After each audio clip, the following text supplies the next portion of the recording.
Randall? Give me one more. Give me one more just in case. Look, there's like a microsecond there. I want a perfect. I'm just jotting down Randall number 2. Randall number 2. Din it, din. What a terrible song. and every like the message, what just terrible.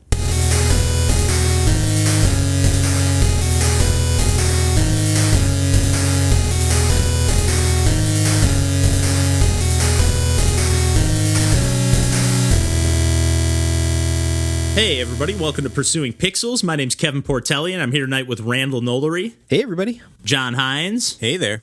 And DJ Mandolini. Yo. And we are back, as always, talking some video games. As always. I don't know what else to say, per usual. Then don't say anything. I know. Well, what about we gotta roll in, let people know what we're gonna talk about. Is nothing. We gotta, yeah. If you don't have anything nice to say, don't say anything at all. All right, I'll sign off then.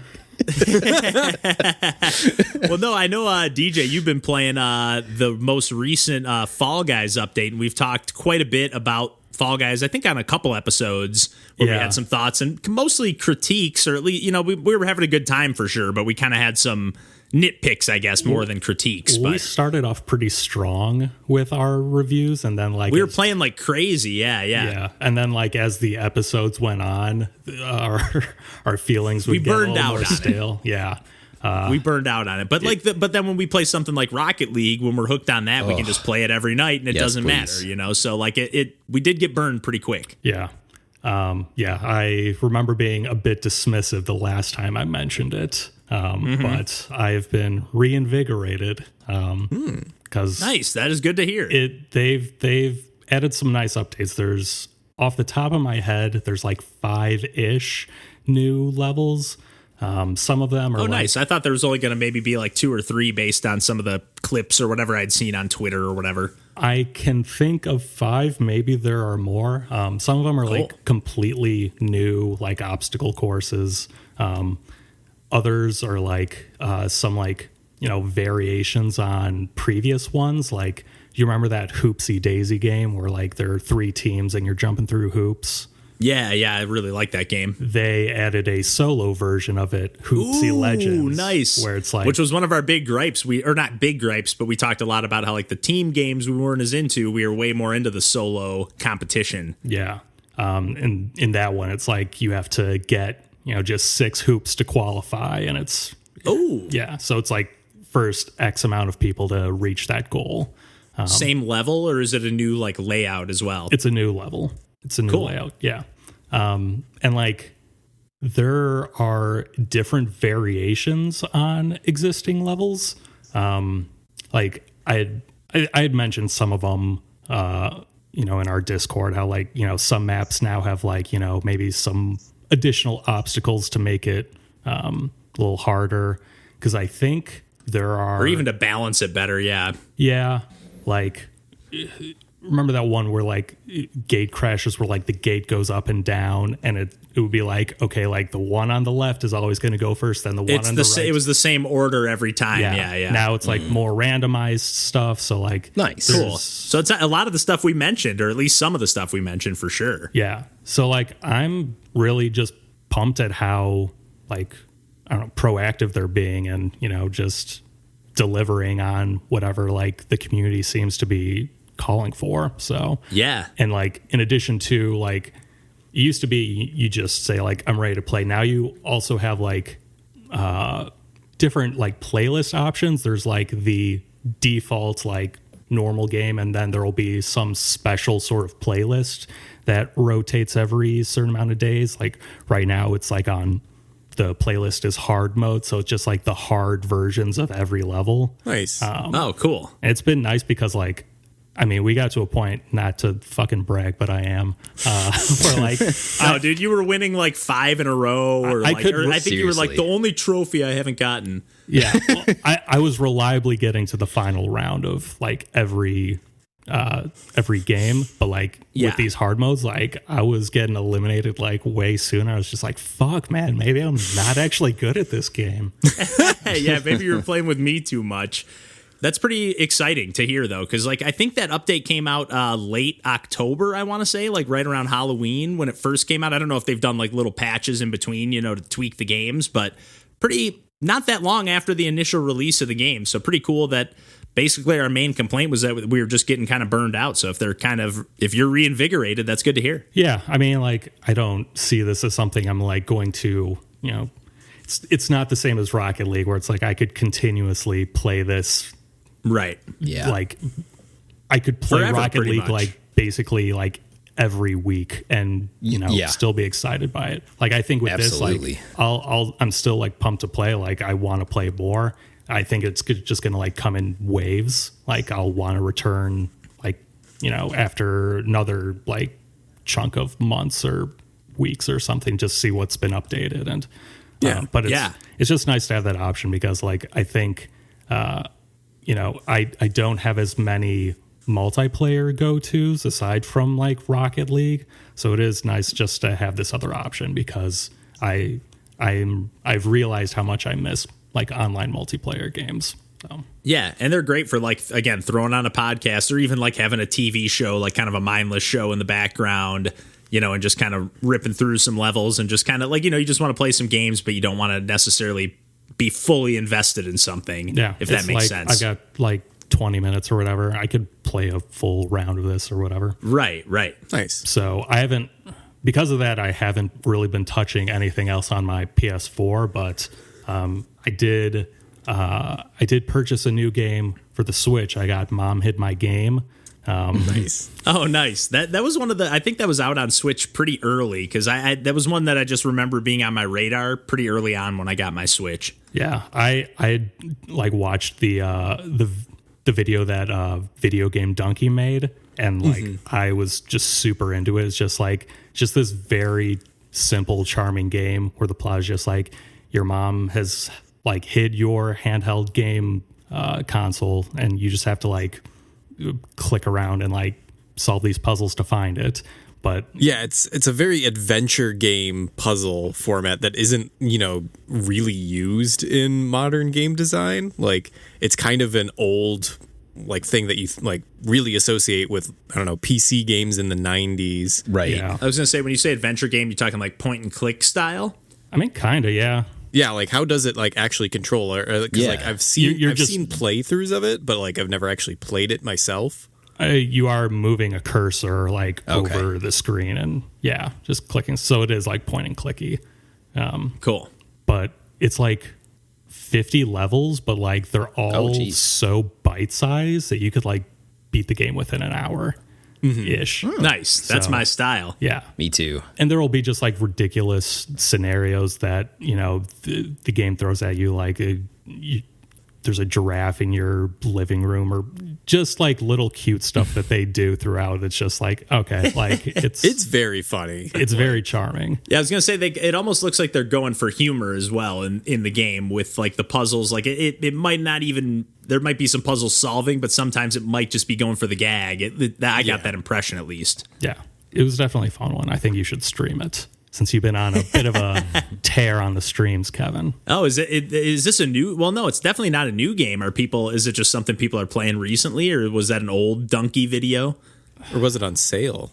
It was on sale that I got it. That's when you picked it up, yeah. But it's a cheap game anyways. I think it's only like $5. Yeah, and I got it for like $2.50. So it's Yeah, easy recommend at that price. As long as you had a good time, like a good hour for $2.50. Like it's like you pay $12 to go to the movies. Right. 15 these days. Probably nobody's going to the movies these days. But you know in what the I mean. before times. Well, yeah. Well, I wasn't now in you're the paying, before times either, but yeah.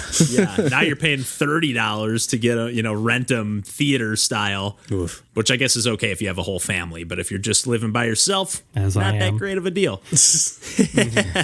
But anyways, yeah. Speaking of streaming, DJ, I actually have been doing a bunch of that, which I mentioned a couple weeks ago, or at least last week. I can't remember when it was on the podcast. I'm all mixed up these days as far as when we recorded these episodes. But I have been playing some Disc Room because our buddy Glenn had mentioned it a few times in our Discord chat that he like booted it up. It might have been when him and I were just talking about it. I'm not 100% sure, but he mentioned that he started it and that like the next day he was like, saw the credits roll in Disc Room. And I was like, damn, dude, he ripped through that. And he doesn't usually latch, like when he latches onto a game, it's not all that often. So I was like, oh, sweet. I'm pumped. I saw this like a long time ago. It's from one of the Vlambeer developers. Nice. One of the two, not Rami, but Jan. I can't think of the rest of their name, but yeah, I really have enjoyed the stuff from Vlambeer and was really excited to check this out. And I saw some tweets, and it kind of looked like this really simple arcade game. If you're not familiar with Disc Room, it's like this top-down perspective,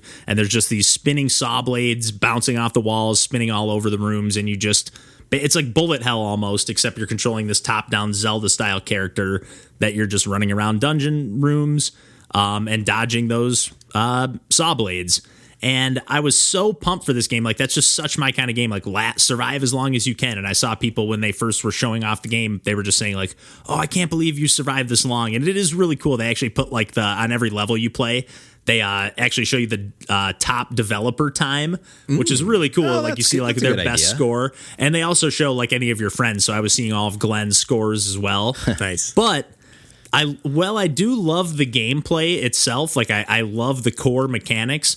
I really wish it was something more like a Ghost Grab 3000 that I've talked about on the podcast before, quite a while ago from Matt Glanville, but more like a, Geometry Wars type thing where it's like, single screen, like you're just kind of like, you have 3 different levels. You have like kind of an easy, a normal, and a hard, and you're just kind of like trying to get high scores basically and chase the leaderboards, and I'm just more into that. I thought that's what this game was going to be, but it really is like this top-down dungeon crawler, and each room, so when you're in your starting room, you can go up, down, left, or right to the next room, but to open each room, you have to kind of complete a series of challenges. Now, a lot of times, the fun challenges are like survive 30 seconds or survive X amount of time, but even still, that challenge still ends with you dying, and that feels kind of weird that you're like, oh, I unlocked the challenge right after I died. Like there's no like completing, but then there's also like all kinds of other stuff. Like there's all kinds of different saw blades that are spinning around, and like a lot of the rooms are like open, like get killed by 15 different saw blades or get killed by so you have to like do all these little like puzzle challenges, and a lot of them are like cryptic where it's like it just says feed 1 out of 4. And you're like, there's like these mouths that pop out of the ground and try to like eat you. And I can't, when they eat me, it doesn't count as the feed meter doesn't tick up. So I'm like, I don't know. Like, I just feel like I'm doing so much of what I don't want to be doing in this game. Like, I just want to be playing these levels because they're also like, they're throwing a lot of these rooms. Like one of them is like pitch black the entire time. Like I like if you use one of your abilities, it lights up for a quick second. You can equip just one ability. Yeah. And that's another gripe I have. I will say it is the worst. And this is not hyperbolic. It is the worst dash mechanic, or the least satisfying dash mechanic I've ever used in a video game. Like it just feels so unresponsive. And Glenn and I were talking about this too, and he was like, yeah, I feel like it just like I died so many times when it wasn't my fault. Just because of a delay on the button press? Or? It just like doesn't feel right. It just feels really stiff. It feels really like I just have a really hard time judging it no matter how much time I use. Like I've unlocked quite a few different abilities, but for the most part I use the slow-mo, which works pretty well. Like when you hold it down, you just get slow-mo, and like you have this big circle that surrounds you, and it shrinks, as you hold it down, and then it grows as you release it. So you kind of can feather that a little bit and use like slow-mo to sneak around the blades. And like, yeah, it's like, again, I love the gameplay if they just had these more normal levels. I mean, they could be bigger and throw in variety. I would love that. But like the way to progress through the game, like I actually anticipate not ever playing this game again. I really just bounced off it so hard, even though I do love the gameplay. Like it's really unfortunate because I was really anticipating this one. It's kind of interesting how you were saying like that you wish it was like a more like score chasey or like high score like format, like level based, because like the way that you're describing it actually sounds like it would appeal more to me. And me. Like, yeah, that might be the thing, because like, it might just be not, and it might just be my expectations too. Like I said, like the GIFs and stuff that I was seeing on Twitter were just like, oh, this literally just looks like survive as long as you can. I kind of thought it was going to be like a $5 game that was like, yeah, just that, survive as long as you can, and it's just like leaderboards and arcade. and nothing else. And it does have that arcade gameplay, but like the structure that they wrap the game around in is just it just really has. I shouldn't say I'm never going to play it again. Speaking of, no, I'm not going to speak hyperbolically, but speaking of, yeah, I'll probably check it out again because I do want to see if I can maybe top Glenn's scores. I did in some of the rooms, I don't know. It's just like I was kind of hitting a wall. Like I was like, I can't progress right now, and I got to keep backtracking and like and not like Glenn did tell me I had to look up some stuff. Like I don't know what this means, and I just want to progress, so I just looked up what to do. But that said. Which is a cool thing here is they did a Devolver Digital, who published Disc Room, did a Disc Room game jam. And if I'm not mistaken, I could be misspeaking on this, but I think they had like the source code available for everyone to use.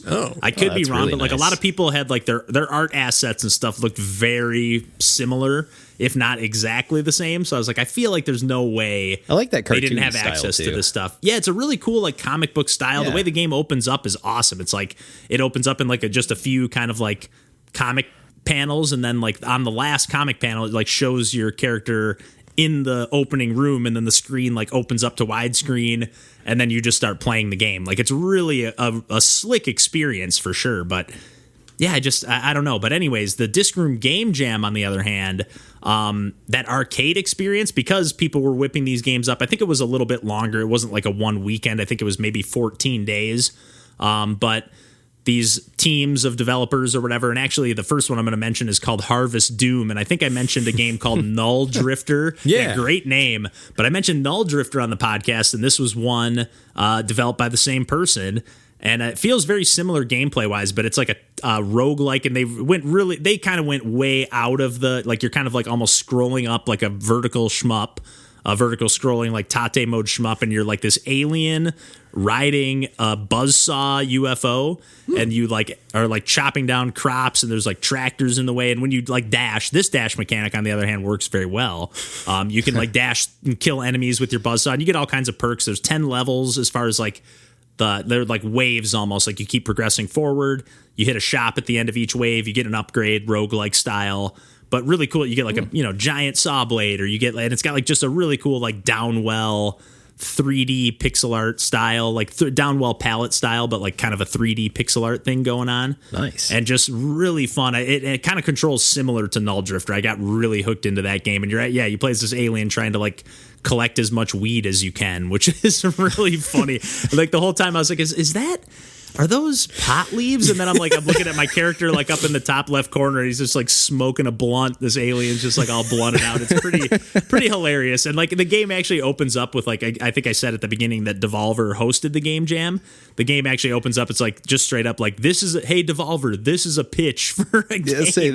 That seems like that flows with Devolver as far as what they've it's been. So their style. It's like it's a the last few roguelike years. like everything else these days. It's super bloody like everything. Like the pitches, it's very like it knows what it's doing. Yeah. But then the other game I played that I also loved from the Disc Room game jam was called Pigments. And I'm trying to think have I ever talked about a PICO-8 game on the podcast before? I know we've like talked in the Discord about them and stuff.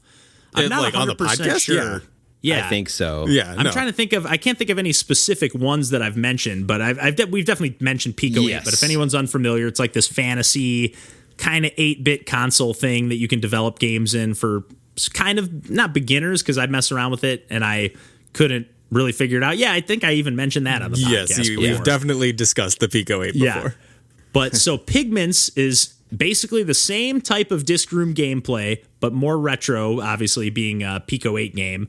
And then, but you're actually moving like each level is split up into tiles. So you're moving one tile at a time. It's not like free rotation or free movement, I guess. 360 degrees. It's like one tile at a time. You start out playing as an apple, and you have to pick up these pigment tiles. And then every time you pick up a pigment tile or a pigment droplet or whatever, you have to cover the tiles with as much pigment.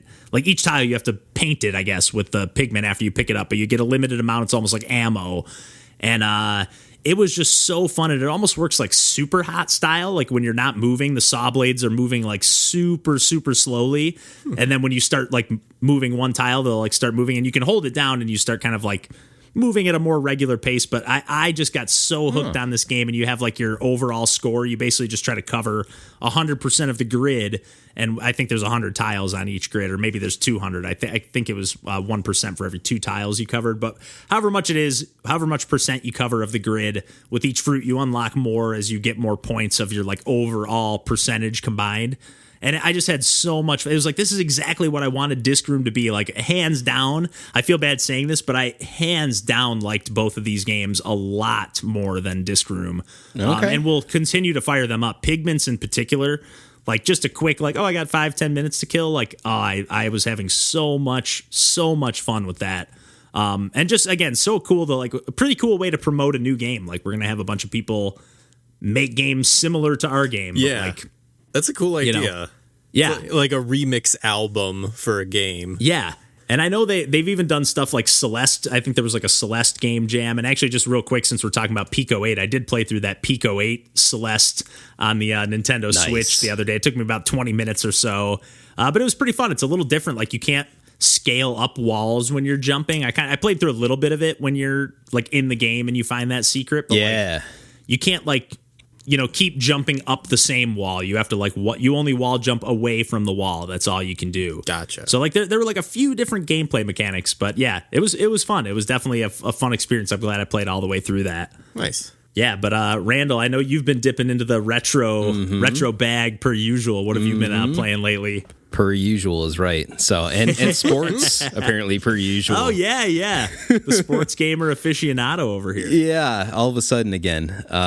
Which it's kind of a strange. All of a sudden, it's like every week, man. I know.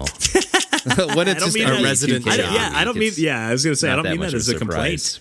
But it's not NBA this time. It's NHL. So yes, I know we're talking retro, so it can't be 2K. No, right? Yeah. Well, Dreamcast. Well, I was gonna say it could be 2K with no numbers after it. Rest in peace, 2K. For real. Yeah. At least the old NFL 2K. Yeah. So NHL 94 Rewind is a product that was a pre-order bonus for pre-ordering NHL 21. Which again, I've talked about this when I pre-ordered Tony Hawk Pro Skater 1 and 2, that I'm not someone that pre-orders digitally, like ever, not ever. Yeah. I just don't care that much. Like, you have to give me something good, and in that case, it was the demo to that game, and I just want to play this right now, so I did. Right. And and here the pre-order bonus for NHL 21 was NHL 94 Rewind, and I wanted NHL 94 Rewind so much that I basically bought a separate game to get this. Is it a game you can buy separately? No. Or is this the only way you can get Rewind? So far, this is the only way you could get this product, is if you pre-ordered NHL 21 and I did it digitally. I don't know if you could have got it if you did it physically or not, but I did. And yeah, I just love NHL 94 is one of my favorite games of all time, period. Like, it's not hard for me to put that game in my top 10. And I own it in multiple different formats. So this NHL 94 Rewind essentially takes the NHL 94 engine from like Sega Genesis, Super Nintendo, and adds modern rosters and modern teams to that core game ROM. And it's great. So now you have like the Vegas Golden Knights that just got added a few years ago. Right? Nice. You get like Columbus Blue Jackets, Winnipeg Jets in their second form. Like, okay, but does it still have the 94 teams as well, or is it like it? No, it's just the current teams. Just modern squads. If you want to play that, you got to go back to the old days. You got to dust off the Genesis. Yep, the Genesis or your Sega CD if you want to play the better version. Yeah, I was gonna say. But yeah, it's still cool though, because that's like a modern twist to play with like the modern teams. And being out here in Seattle, we don't have a hockey team yet. Yes, we have one announced. We have the Seattle Kraken, but they won't be in operation for another season yet. So yeah, less exposure to modern hockey, unless like regular NBC decides to play a hockey game on their channel, which only happens like a few times a year these days. Yeah. So like, I don't have nearly as much exposure as when I lived in Michigan like a decade ago. For real, yeah. When I lived back there too, it was like hockey nonstop. And that's great. Hockey's great. But yeah, I'm not willing to shell out extra for any of the, special NHL packages. So this is like pass or whatever, yeah. All that to say, like NBA did for me recently, this is another game that like gets me back into like who are the modern players, who are the best teams right now, like but within this retro framework that I know so intimately in the first place. So like it's been great just to like turn it on. It plays exactly like I expect it to feel. I think they tweaked the AI a little bit though. Like there's a few little things like goalies used to be where like if you hovered around a goaltender, they would like sit on the puck and like start another face off pretty easily on like the old NHL 94. But yeah, if you were anywhere near them, I they're like, that no, I'm not tedious, passing this out. like just kind of annoying. Yeah, I'm like, I'm not risking this. You're gonna have another face off in the zone. Sorry.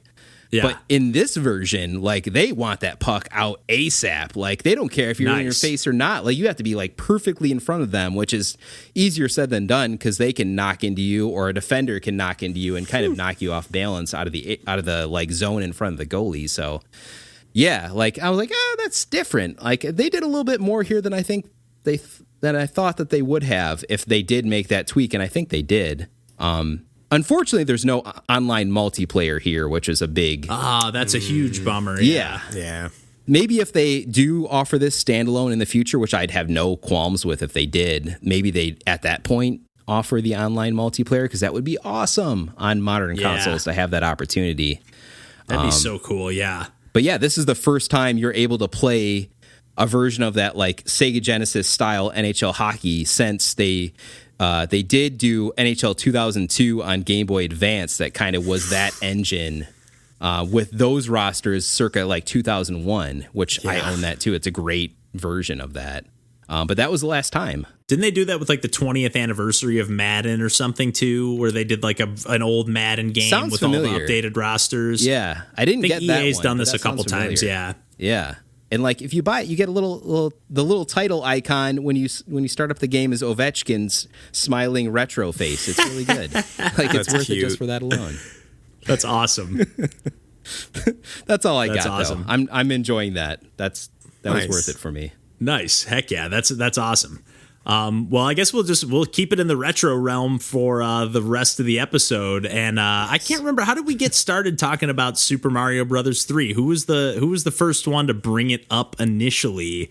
I mean, was it you, John, talking about playing All-Stars? Or I've brought it up multiple times on the podcast, just the fact that like I've never been able to really get into 3 specifically because it doesn't have like a save system built into the game. Right. So Mario World was my like starting point for 2D Marios because like, I was able to save and come back to any level. Like I was able to beat a level and then do a ghost house and then save and quit. Right. Or a castle or So when the Super Nintendo Online system added the Super Mario All-Stars, I was like, oh, well, that kind of has like a save system built into it because it's the All-Stars version of 3 with like the new art assets and the new, apparently the differing control scheme for all of All-Stars. But as someone who has played like Mario 3 maybe 4 times total before this, like it didn't affect me at all. So sure.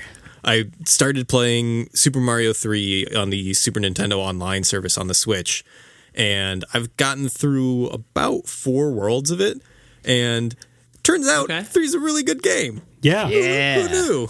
Yeah. Okay. Yes. Like, nice. I always knew of it as like this cultural touchstone of like, oh yeah, like it was in The Wizard and like this was God. widely I've never watched that. for an entire generation. I've never seen that was either, like known as the best like Mario game for a ton of people.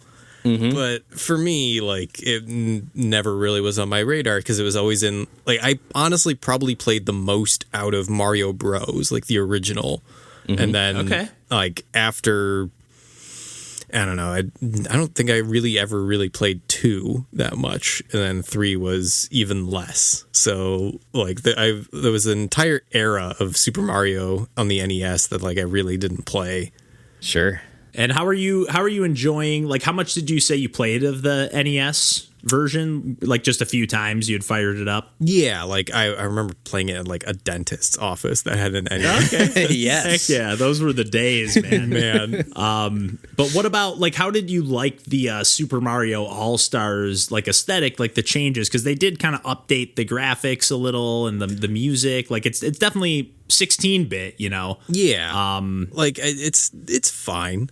Like I think it does kind of have a weird look to it that isn't like when I compare it to, because didn't it come out after World or did it come out before? It came out before World? It must. Well, All-Stars you're talking about, Yeah. right? Not Mario 3 itself, yeah. Yes, Yeah, because World was a launch title for Super Nintendo.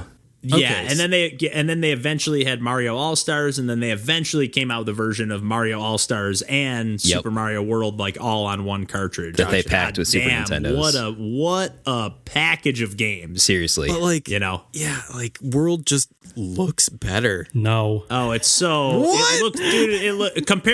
Compared to All-Stars version. Compared to All Stars version, yes. Okay, DJ, yeah, we're talking about All-Stars version here. Okay, I'm Yeah. sorry. The All-Stars version, because that's what you've been playing too, right? You played through the Mario 3 version on Switch on Mario All-Stars, Super Nintendo? Unfortunately, I did. Yeah, it's like, it almost feels like, it just feels like a little bit underbaked or something. I don't know how to put it, but It feels like they tried to, like, Super Mario Worldify the aesthetics and the music, and I don't think. But they like either. half-assed it though. I feel like it doesn't look as good as Super Mario World. Like, no way. No, it lost the essence somewhere in the translation there, And it from the lost like NES the games. character. Like the music kind of sounds lifeless. Agreed. The graphics, like the colors, just kind of look kind of bland. I don't know. flat. Just some of the choices they made.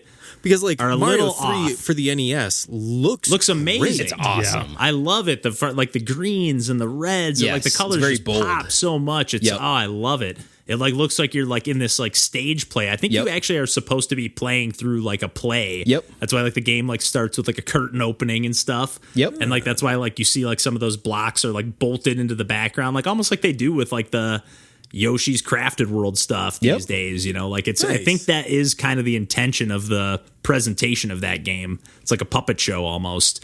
But yeah, I love the way it looks on NES for sure. I still prefer Super Mario World, the overall of them in every facet. Like it's just my favorite 2D Mario game probably. Same. But yeah, I've been playing a little bit of the NES version. I got about 2 worlds through All Stars. Was kind of like, I don't know about this. I want to Went hear back to the NES, DJ. Got about 2 worlds, and that was about it. But yeah, what about you, DJ? DJ, what's your favorite 2D Mario? I'm really curious now. Oh, we be- already know, right? NES Mario 3. Yeah, of course. Like, But let's hear your thoughts on your playthrough here on All Stars. I mean, it just, because of the change in like graphics and especially music, because I do I think Mario 3 has the best music of any 2D Mario game. Nope. I would go down. along with that pretty easily. No way. The world is so much better, but just my opinion. Kevin, Get out of here with that I- Super Nintendo sound chip. Kevin, I didn't mention this in the thread, but earlier this week I did also play through World, which is the first time I played through it. Like since that one time when I basically was like, you got to play it. You got to play it. Yeah. And I think Mario World, in terms of music, is the worst Mario game in terms of You're music. out of your mind. Yes. The way Koji Yes. strings that theme in so many ways and so many it's genius. It's just it's just so subdued. It feels like there's no like punch to it. Like Agreed. No, when you're on Yoshi, you get the extra percussion. You get that soundtrack is the best. I think it's Koji's best work, in my opinion. No. I don't think it's Koji's best work, there's a but reason I why love it. 3's music has been reused in further iterations of Mario. It's because it's so good. And the reason why Finally World's have not been someone with me. redone is because it's perfection. You can't. You can't reiterate something that's in its best form. It's Miyamoto's favorite Mario game. I do know that for a fact. Super Mario World. Don't put words in Miyamoto's mouth. I'm almost positive about that. I'm gonna say almost just because now you're questioning me, but I'm almost positive I've read that before. Yes. Wow. Not even that he said it. That you've read an account. No, read it from an interview with him, not just a Reddit. How much can we whittle this back? I read it on Wikipedia, guys. Yeah. But yeah, I love both games. Don't get me wrong. I really like Mario 3. I think it edges out. I think Mario World edges it out quite a bit. I think there's the one big thing I don't appreciate about World. So in Mario 3, there were plenty of secrets, but they were kind of nice bonuses. More. They felt more optional, whereas with World, it's if you're gonna beat this game, you have to go for all the secrents, and they said you don't have to get them all to beat it. You don't have to get them all. You don't have to get any of them. I'm curious then, if you when you think of Mario 3, because you can beat a world in Mario 3 without beating all the levels. Correct. Is the fact that you can't go back the reason why you think that's completing the game, just going ahead and not beating all the levels? Why can't you just do that is it because you are given the option in World to access those levels at any time, that you think that if you just go beat the game straightforward without doing any of the optional levels, why is that not is it just I think it's because 100% the game, you mean? Or I think it's because the secrets do wall off content in World, whereas nothing's really walled off in 3 by whether you find stuff or not. I guess I think it's at one point it's just arguing semantics of game design and what is an end of a game. Yeah, it's just a preference for me, but I feel that started the focus that has only grown in later Mario games of find the secrets, and I just prefer pure beat this level. Gotcha. Kinda, I guess, but I think again, I only played through the first 2 worlds of Mario 3, but I will say in those first 2 worlds, there's almost, I remember the levels because I've played the game so many times, but there really aren't any memorable, oh, this level's awesome. I was just oh, here's this level. Here's this level. Here's this level. Where, Mario World, I only played the first 2 worlds. But and Mario World's not much better, but the Mario 3 airship boss battles are the biggest piece of cake of all time. I really think Mario 3 is a little bit overrated as a Mario game. It's a great game, don't get me wrong. I just think I don't think it even comes close to Super Mario World in my opinion. I was going to say I think Mario 3 has a bit more unevenness in terms of length of levels, because there are some of them are so short. Yeah, some levels in Mario 3 are gauntlets, and I think are also really well crafted. And then one of them I beat in I think World 3 that all you have to do is it's the point of the levels there's a moving platform that goes over water, but it was just the easiest jumping challenge, and then it was just over, and I was that was not worth an entire level. That was worth half of a level maybe, but I think also just once you get to the Super Nintendo, things just were bigger, and things you just had to it's the economy of scale, things just need to, the way the overworld's all connected, as opposed to I still love that Mario 3 has the overworld map for each zone, but the fact that Mario World really connects. I mean, you go into different areas, but it all kind of connects. You really feel you're going on this adventure along the way. I love that aspect of it too, but like you said, it's just more, you can do more with the Super Nintendo. Yeah, but I do really want to say I am loving Mario 3 now. Now that I have it in a form that fits my own preconceived notions of what I need a game to be.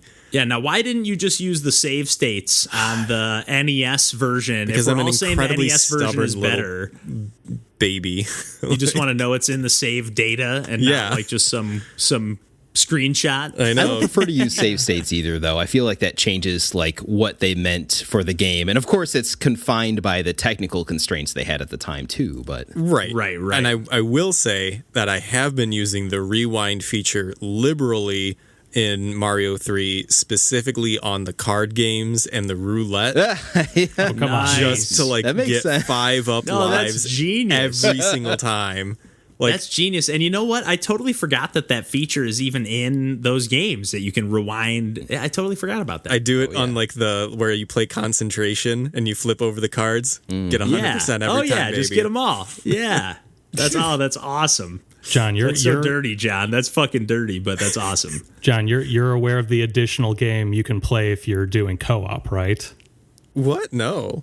So if you're playing Mario 3 I forgot with about Buddy, that. like you can hover over like their like either last completed level or their sprite or whatever, but you challenge them in a game of original Mario Bros. Whoa! Oh man, this game rules. It's pretty cool. But like with Mario 3, it's definitely a different pixel art style, a little bit. I feel maybe I'm misremembering that, but it is. No, it's a little bit different. But the original Mario Bros. Is an old game, so and you can do that to like take the other person's turn or take their like cards away. So you can actually like do it to like we'd be like, oh shoot, I accidentally got a fire flower and I already grabbed 2 stars. Like you go here and take some damage, and I'll go take your card. Nice. And trade them off. Like me and my brother would always do stuff like that, or me and my cousins. So, What about you, Randall? We've been kind of monopolizing this conversation a little bit. What are your thoughts? I know you've waited a little bit, but Mario 3 on the whole, between All Stars, Yeah. So I did. Package. I saw enough chatter that I knew I needed to boot up a version of Mario 3, and I booted up All Stars cartridge form on the Super NT actually. Oh, nice! I still got to get one of those. God damn it! My impression going in was like, when I played All Stars before, it felt like a little bit floaty, didn't feel quite right. But for whatever reason, feels like almost laggy, or like kind of like we mentioned with like the Mega Man collections and some of that stuff. Like it felt off if you're so familiar with the originals. When I played this time, I didn't necessarily feel that the same way, and maybe I just got used to it a lot quicker. But like, I was like in a zone playing that All-Stars version for some reason. And for me, I grew up with Mario 3. Like that was one of the few games I had on my NES, and I played the shit out of it, like growing up like crazy on NES. So the All-Stars version, I'd only booted up a few times prior, in my lifetime, just because I didn't prefer, like we had said, the audio or the visuals compared to the NES version. But I don't know, this time around, I'm like, this is not bad. Like, this is at least doable. The controls didn't bother me really quickly. I just kind of got into a zone and was doing really well. I think I made it to like World 3 without much effort in a like hour-ish. And was having a good time with that version, surprisingly. Nice. But Mario 3 and Mario World, Kevin, you had to teach me the gospel of Mario World, and it took me a long time to warm up to it because I didn't grow up with Super Nintendo. I had a Genesis. Yeah, and that was my first Mario game, other than playing the original a little bit at my cousin's. Right. But yeah, those games are at this point in my life pretty neck and neck. The NES They're both version great. of Mario 3 versus Super Mario World on Super Nintendo. I really could go either way on a given day. They're definitely cream of the crop of the 2D Mario games. I'm glad to hear you speak so favorably of Mario 3 on NES, DJ. Like that helps a lot. We do have similar experiences where like I didn't have Super Nintendo growing up either, and like Mario 3 was my shit. So and what an amazing game! Like and again, it's so great. Well. I just want to reiterate, like I know I've said it a bunch of times, but like I know I'm kind of nitpicking again, but like I do love both of these games, and I would say they're the two best 2D Mario games. I would say that's pretty fair to say, because I haven't been too crazy about many of the new Super Mario Brothers games, so they're fine, but they're not that great. Yeah, so You is pretty Super good, Mario but Bros. I don't know if I'd put it on that level. Original? I like the original New Super Mario Bros. A lot. Just get that's one of my least favorite games to play, period. Oh man, that was just period of any game. I thought that was your favorite I thought that was your favorite Bowser fight. I do like those bridge battles. But the Mario, New Super Mario Bros. On the Wii is my favorite Bowser fight in a 2D Mario game. Yeah, well, that's what I was talking about. Oh, I thought you were talking about the original on DS. No, I thought you were talking about the original NES Mario. No, Jeez. no. But the original was on DS. No, yeah. I was talking about New Super Mario Bros. Wii. Yeah, no, that boss battle's sweet. That chase with Bowser is so good. Yeah, I've actually never played any of the world. Do you think that's whatever? Because yeah, I think it's better. no, let's gotta get out of here. All right, I know we're trying to wrap up, but also, let me get a no. quick dig in on how all the boss battles in 3 are garbage, and all the boss battles in World rule. I will not argue on behalf of the boss battles in 3. They're not that great. They're except the music is awesome in those battles. Yes, agreed. It's okay. I'm not a big boss battle, but typically those kinds of, I like the more overworld themes, like the vibey stuff. I don't like when it gets more intense. I usually lean towards you like the other types of that don't have a lot of life in them. If I'm not hyperbolizing and being completely honest, the only boss battle that's actually good in World is the Renzo or Reznor. Trent Reznor. I always every time, that's all I always think of every double time I play him. I was like, oh, is it Renzo Piano, the architect, or Trent Reznor of Nine Inch Nails? What a weird battle. But what about the Bowser cool. battle's pretty cool too, I think, in World. No, it's good. It's better than Mario 3. Bowser's just gonna ground pound some bricks. That's what he does, man. And it's kind of hard to dodge because it's such a closed space. I beat it the first time I got there. First try on Bowser. But I'm more talking about not even the Koopa kids. I'm more talking about the airship, when it's just Morton or whatever. You could just I don't think I've ever not just 1, 2, 3 dead. 1, 2, 3 dead. There's and World's the same way. There is some slight variation if you get Wendy or who's the one that rides the ball? Is that Lemmy?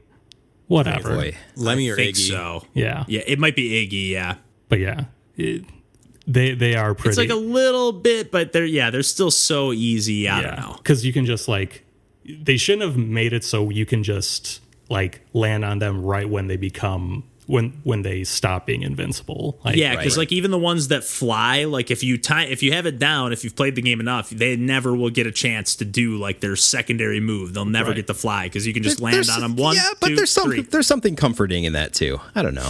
It's fun, but I just mean they're really not. They're fun when I'm playing through because I love this game. But if you're playing it as actual game design, it's this is kind of not a very good boss battle. No, I don't. Yeah, but I don't need the boss battle. Give me more levels. Yeah, boss battles are usually my least favorite parts of games in general, not just music wise. So right. Yeah. That's fair.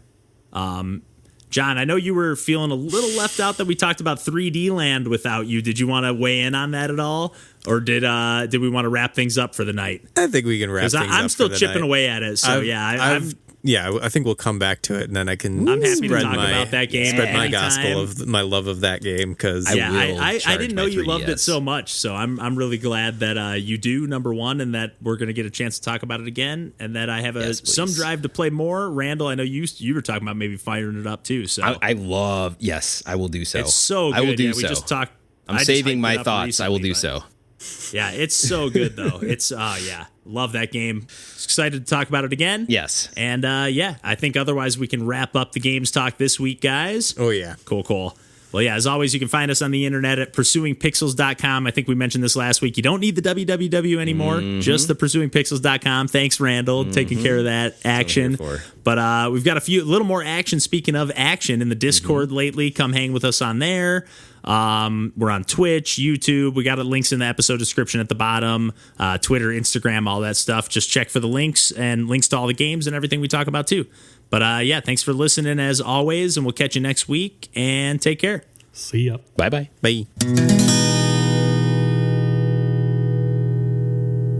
Did you say bye, Deej? I couldn't tell if you guys said it at the same time. Yeah, we all said it at the same time. Yeah, I was like, I'll have to move those around a little. John, I'm just a little upset because you're loving 3, but you're not loving 3. I'm not loving the right version. Yeah, you're not getting the best version of it. That's totally fair too. I should. But hey, as long as you're enjoying it, though, I know, but game virtually. It is like I am like enjoying the diet version of it.